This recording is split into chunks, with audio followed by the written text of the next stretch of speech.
मी म्हणजे नेहमीच तुला म्हणजे अभिनय करताना जितकं बघितलंय तितकं तुझं नृत्य मला प्रचंड आवडतं आणि खास करून कारण क्लासिकलचा एक बेस त्याला आहे.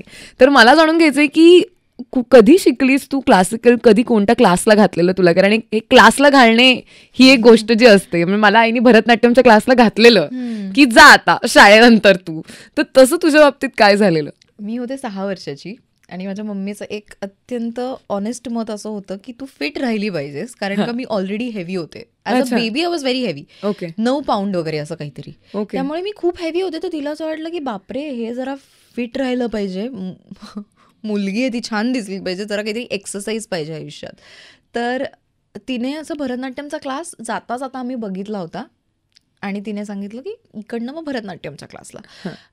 नॅचरली मला ॲक्च्युली त्याच्याविषयी पण अजून वाटायला लागलं. I started getting interested also त्याच्यामध्ये, म्हणजे मला आवडायला लागलं त्या गोष्टी सगळ्या. आणि मग हळूहळू जसं शाळेत गेले, चालू होता क्लास. शाळेत गेल्यानंतर 6वीत मी एक वेस्टर्नचा क्लास लावला, वेस्टर्न स्टाईलचा. अच्छा. मग तिकडनं ती जर्नी बेसिकली सुरू झाली. मग आल्या डान्स कॉम्पिटिशन्स, मग कोण छान आहे मग कोण नाही आहे, मग प्राइजेस नाही मिळायचे, मग वाईट वाटायचं की आपल्या कॉम्पिटिटर्सला आपल्या कॉम्पिटिटर्सला प्राईज मिळते, आपल्याला नाही मिळत आहे, आपण कुठेतरी कमी पडतोय किंवा आपण बरे नाही दिसत अजून, असं काही ते तेव्हाच्या गोष्टी त्या वयामध्ये वाटणाऱ्या गोष्टी होत्या. पण आय एम सो ग्रेटफुल की माझ्या मम्मीने तिला तेव्हा कळलं की भरतनाट्यम किंवा कुठलाही क्लासिकल डान्स याला महत्त्व दिलं पाहिजे मोर दॅन एनिथिंग.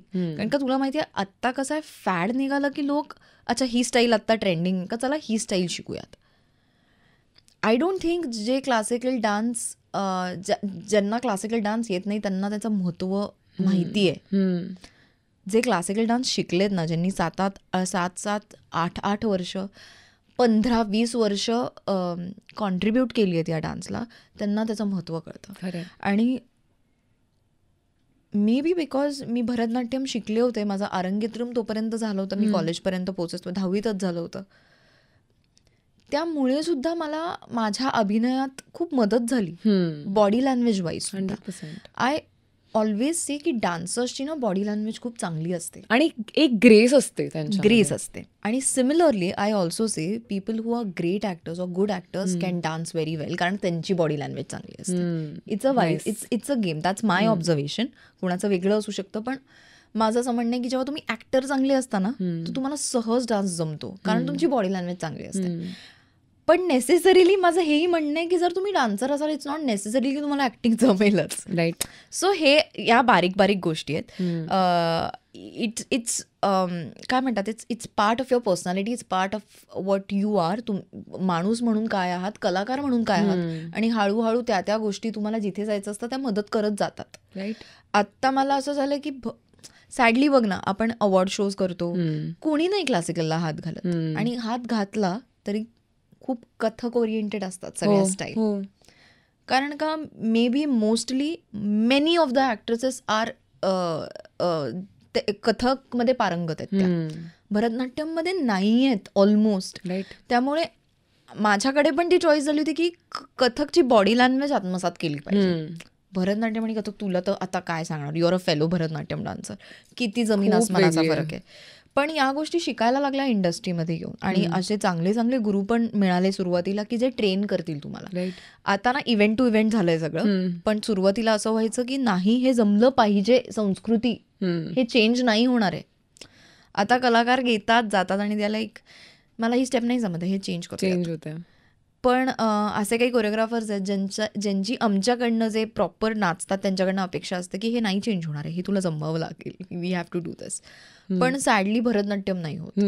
त्यामुळे माझा असा खूप प्रयत्न असतो की जेव्हा मी इंस्टाग्रामवर काही पोस्ट करते, मला काही करावं असं वाटतं, तर ते मी माझ्या भरतनाट्यमच्या स्टाईलने पोस्ट करते, instead of doing it very Bollywood or whatever is trending right now. Right. So पण भरतनाट्यम तू म्हणालीस, it makes me go back. आणि एक गोष्ट भरतनाट्यम मधली ज्याचं नाव आहे मंडी, ठीक आहे, तर जितके भरतनाट्यम शिकलेली माणसं आहेत हा व्हिडिओ बघणारे त्यांना माहिती आहे की मंडी हा काय प्रकार आहे. ठीक आहे, मंडी तुला किती आवडायचं, आणि पहिल्यांदा जेव्हा तू क्लासमध्ये मंडी शिकली असशील त्यानंतर पायांचं साधारण काय लेवलला भज झालं होतं? तेव्हा मला आता लक्षात येतं की आपण तेव्हा का आपल्या अंगावर फॅट चढायचं नाही आयुष्यात. इतका वर्कआउट व्हायचा.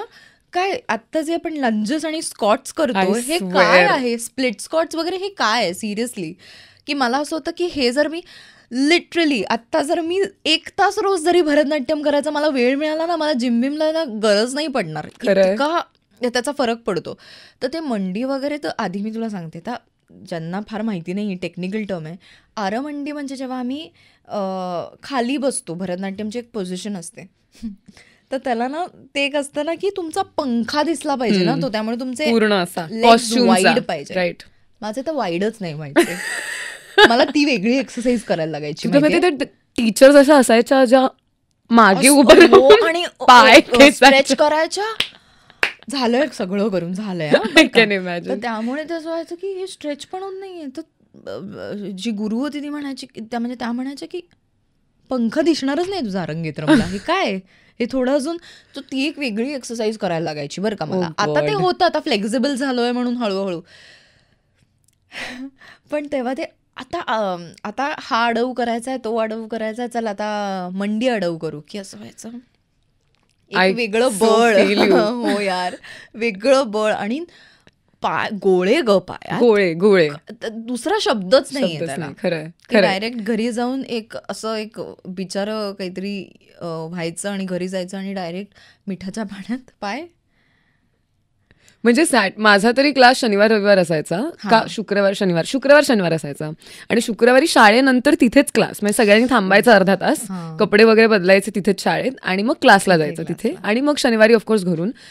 पण माझं असं व्हायचं ज्या दिवशी मंडीची प्रॅक्टिस असायची ना, मला इतकं जीवावर यायचं क्लासला जाणं. आणि त्यानंतर म्हणजे मला आई म्हणायची की अगं तुला क्लासला घातलंय, मला असं वाटलं नाच करून तुला छान वाटेल, तू इतकी दमतेस की असं वाटतं तुला काहीतरी झालंय की तुमची काळजी घ्या घरी येऊन, कारण तुम्ही क्लासला जाऊन आलात. पण तसं व्हायचं. अरे हो यार. आणि मला नाही म्हणजे ना ते ऑफकोर्स अत्यंत अवघडच आर्ट फॉर्म आहे तो काय वर्षोनवर्ष केल्यानंतर तो लोकांना जमतो.